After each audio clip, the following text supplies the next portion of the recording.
मसूद बुरगड़ीअ मां खे अपडेट कंदासीं। महबूब ख़ास किली जी रिपोर्ट मौजूद। मसूद बुरगड़ीअ में सिंध सुजागी फोरम के मरकज़ी अगवान एडवोकेट मोहब्बा आज़ाद रेगारी मीडिया से ॻाल्हाईंदे चयो आहे त महांगाई वधण से असांजे समाज से तमाम गहरा असर पवंदा। ख़ास तौर ते मज़दूर तबके ते गहरा असर पवंदा। रोज़गार जा वसाइल घटिजी वेंदा। हिते अॻे ई बेरोज़गारी बदहाली आहे। ॿियनि सूबनि जे माण्हुनि जा रोज़गार ते कब्ज़ा आहिनि। गवर्नमेंट पिण उन्हनि खे तरजीह ॾिए थी, छो जो सस्तो लेबर आहे। चयो आहे त असांजो मज़दूर तबको ॿ वेला मानी बि पंहिंजे ॿारनि खे नथो खाराए सघे। जंहिं असांजे माशरे में ख़ुदकुशियुनि जो रुझान वधी रहियो आहे। ख़ासि तौर ते इज्तिमाही ख़ुदकुशियुनि जो रुझान वधी रहियो आहे। हिन चयो आहे त हिन वजह ते तेल वधण ऐं महांगाई थियण सां ॾोहनि जो तनासुब वधंदो। हिन चयो आहे त बर्तानिया में मज़दूर जो माहवार पघार पाकिस्तानी 60,000 रुपयनि जे बराबरि आहे। हिन चयो आहे त तव्हांजे मज़दूरनि ते महांगो तेल बि बर्दाश्त करे सघे थो, पर असांजो मज़दूर न।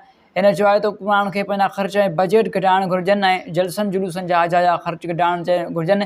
हिन चयो आहे त हिन हेॾी वॾी महांगाई जे तूफ़ान सां या त इनकलाब ईंदो या त इज्तिमाही ख़ुदकुशियुनि जो रुझान अञा वधंदो। हिन चयो आहे त आऊं सियासतदान खे गुज़ारिश कंदुसि त गॾिजी हिन मसइले जो हल ॻोल्हे, न त ॿी सूरत में अञा वधीक समाज धुॿिड़ में फासंदो वेंदो।